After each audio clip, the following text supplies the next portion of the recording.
developmental disorder. It is categorized by attention problems and hyperactivity. It is more common in boys than in girls, and it usually appears around the age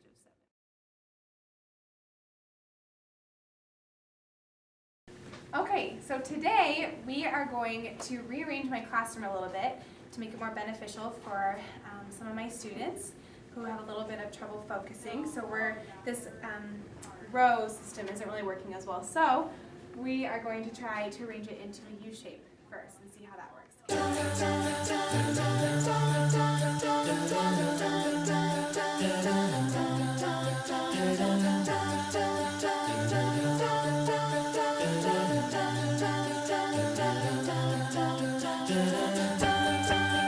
Just a small town girl. And then if this doesn't work, we're also going to try and arrange it into an E shape, just in case, just to see if that'll help my kids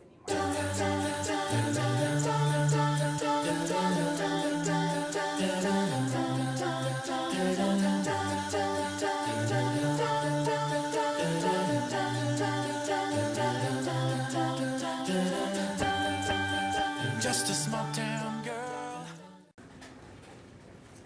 Okay, so these different arrangements of the classroom can help with focusing, and it's just a different way to help with the children's environment.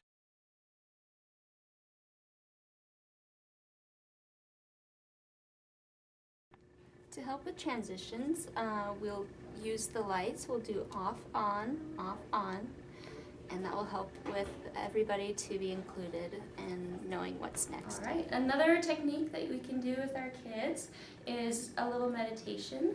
So today I'm going to show you a little bit about that. So I'd normally turn off the lights or dim them, and we have another light that we can use so it's not too dark.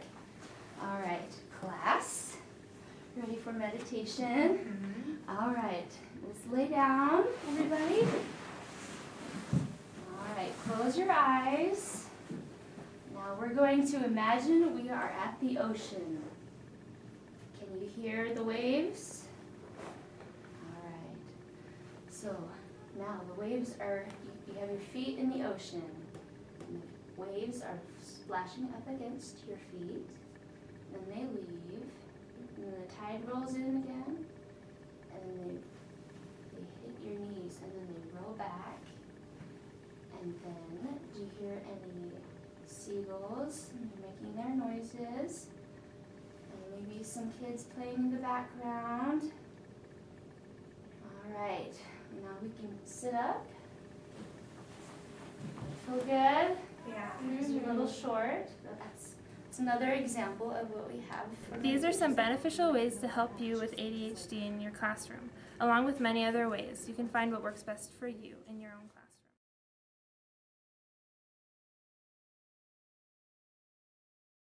Impairment in hearing, whether permanent or fluctuating, that adversely affects the child's educational performance. Here are some examples.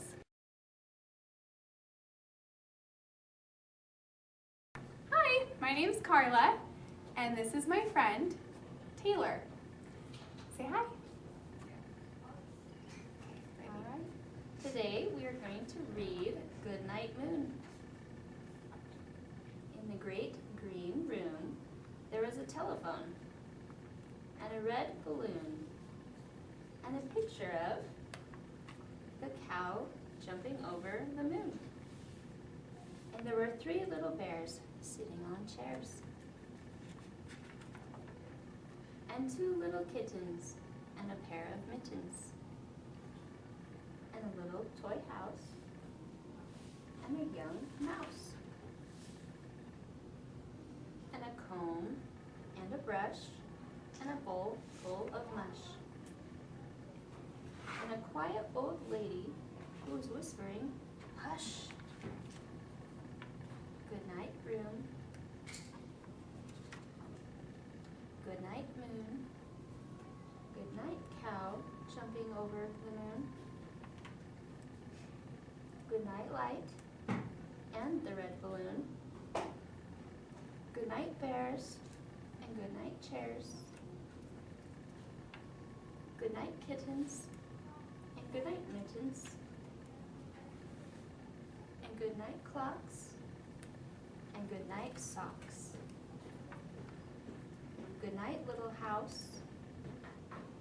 And good night, mouse.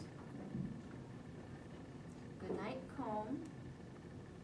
And good night, brush. Good night, nobody. And good night, mush. And good night to the old lady, whispering hush. Good night, stars. And good night, air. Good night, noises everywhere. For certain students, it's necessary to have an interpreter in the classroom. That way, all the students can understand what's going on and the interpreter can work with the teacher so everyone understands.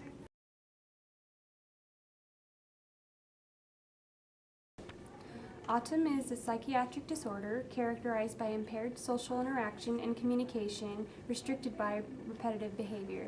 The spectrum for autism varies from mild to severe. Here are some examples.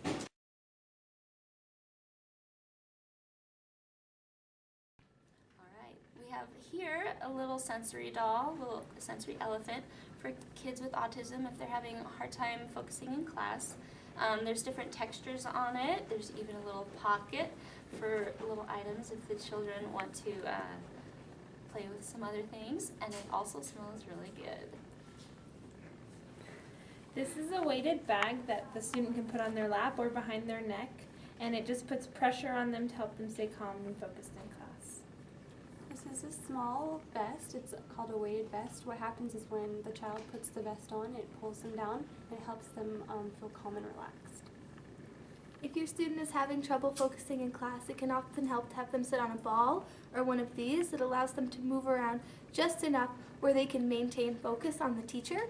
And these are particularly great because you can put them on the floor or on a chair and they'll be the same level as all the other children.